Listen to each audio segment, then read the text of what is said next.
when we say leadership, most of the time, any kind of leadership training is spent on learning to manage situations, people, money, property. Yes, all this is important, but how could you… Essentially, a leader means you must be able to manage a few thousand people. Or in other words, you're trying to manage a few thousand minds. But if you're incapable of managing this one, this mind, how will you manage that mind? Just by chance.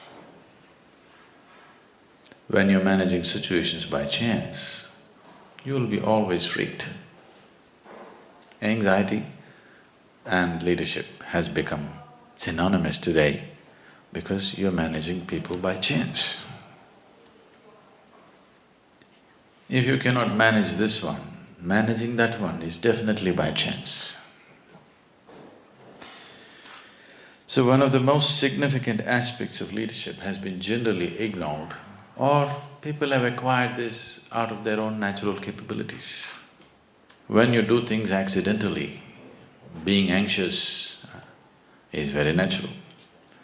And today we have enough medical evidence to prove that if you're not in a very pleasant state of mind, then your body and your mind will never function at its optimal level. There is substantial medical evidence towards this. Only when you're very peaceful and blissful, your body and your mind works at its best. And your success in this world is just this. To what extent can you harness the capabilities of this physical body and this mind? That's all success is. It doesn't matter what is the nature of your activity, that's all it is. Is it so? And the most fundamental and the basic requirement to make your body and mind work properly, sensibly, in the highest possible way is that if you sit here, you must be in a state of pleasantness within you.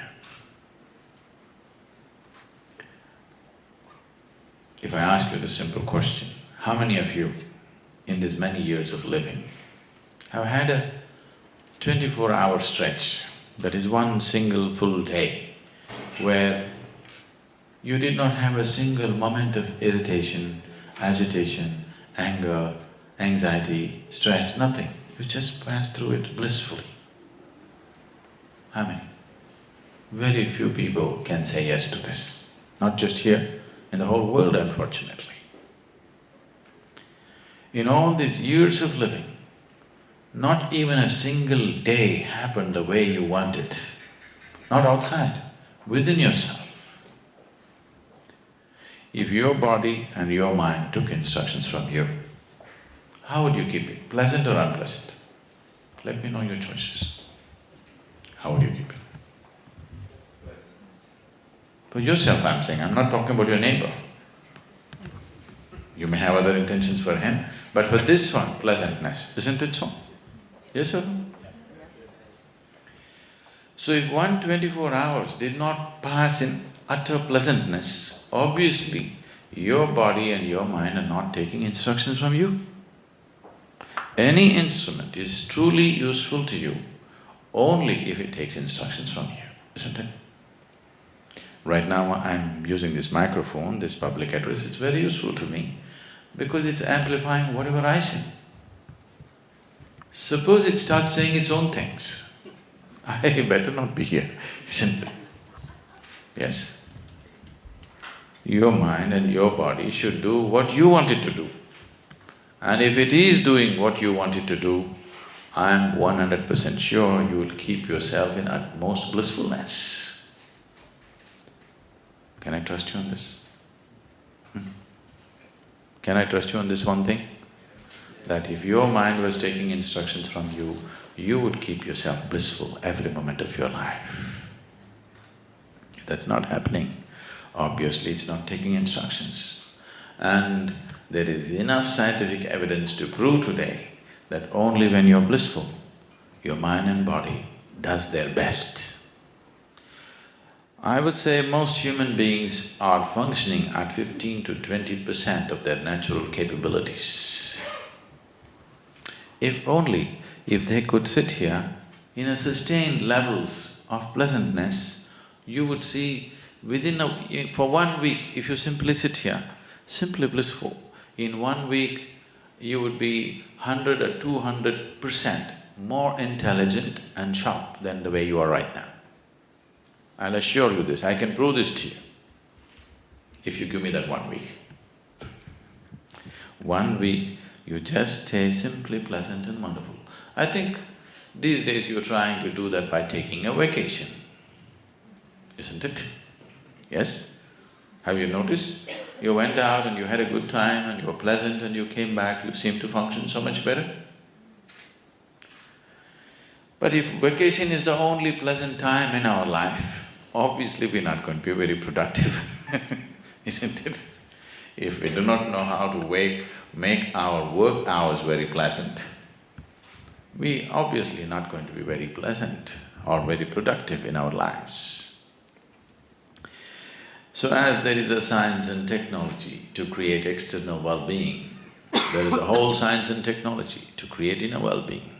As we have paid so much attention to learn our way through the world, we need to spend a little bit of time to find a way through this one. The better you know this mechanism, the better you can use it, that's for sure, isn't it? That's true with anything. Whether you're using a computer or a cell phone or a car, the more you know about it, the better you can use it, isn't it so? So definitely that's true with this one too. The more you know about this, the better you can use it. But how much time have we spent with this?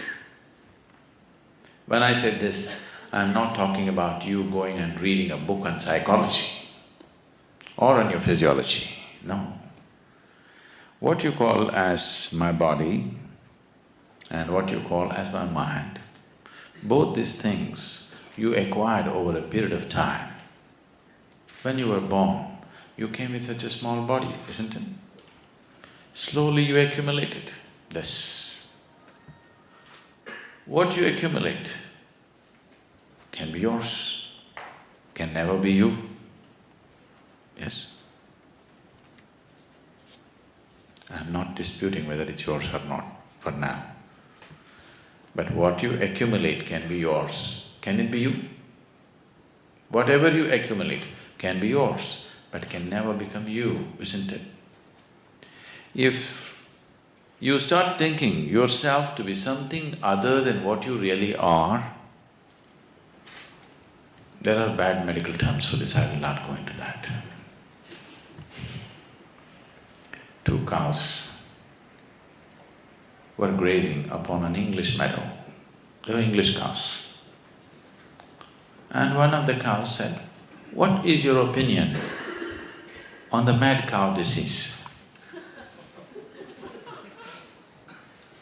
The other said, "I don't care a hoot, as anyway I'm just a helicopter." Okay? If you think yourself to be something other than what you are, there are bad words for that, I won't use such things upon you. But it's very, very, very important, especially people who are in positions of power, positions of responsibility, that every action, every thought, every emotion that you generate has impact on many lives around you. When you are in such a position, it's extremely, extremely important that this one is in a state of utter pleasantness and well-being, isn't it so? If your life was just your own nonsense, it's up to you. Once you say, I'm a leader in some place, everything that you do, the way you think, the way you feel, the way you act, has impact on a few thousand lives. When that is so, it becomes of paramount importance that you take care of this one in a completely different way, not just being physically healthy, much, much more than that. Right now, unfortunately, most people's well-being is so fragile, just about anybody can hijack it. You went out today and somebody told you, you are the most wonderful person in the world. And you were floating on cloud. What number? 9? You do only 9? In South India we do 11, you know. You were floating on whatever number cloud and you came home and people at home told you who you really are. It's a very fragile well-being, isn't it so? Just anybody can hijack it, just anybody. It doesn't take some earth-shaking event to hijack your well-being, please see. Anything can stress you, anything can make you anxious, anything can make you disturbed, anything can make you lose your sense of joy and peace. Now, in this state, your ability to use, your ability to manifest the capability of who you are is not at a very high level. Unfortunately today, most people when they use the word human, they're always using the word human as a bundle of limitations. If someone says, oh, I'm only human, he's not referring to the possibilities of being human. He's not referring to the immensity of being human. He's only referring to the limitations of being human, isn't it so? Yes. When someone says, I'm only human, he is only talking about his limitations. These limitations have become significant, mainly because of the kind of identities that one takes on, and above all, because even this one is not happening the way you want him to be. See, in your life, nobody happens 100% the way you want them, isn't it so? Has anybody happened in your life? Your parents, your friends, your spouse, your children, none of them happen 100% the way you want them. These days, not even your dog, he does his own thing. Has anybody happened 100% the way you want them? Or are you such a hopeless romantic, you're still hoping that somebody will happen 100% the way you want them? Nobody will happen. They'll happen to some extent. If they happen 51% the way you want them, you are doing great. Yes. Yes or no? If people are happening… people around you in your life are happening 51% the way you want them to be, that means you're doing great, your stake is good. So nobody happens the way you want them to be. It doesn't matter, that's not the real problem. The problem is this one is not happening the way you want him to be. Nobody happens, it's okay. This one person must happen the way you want him to be, isn't it so? Yes? If this one doesn't happen, it's a lost case. If this one did happen the way you want him, I'm sure you would keep him in the highest level of pleasantness and well-being. And that is a sure way of ensuring that who you are finds full expression in your life. Then when you say, I'm human, you will refer to the immensity of being human, not to the limitations of being human.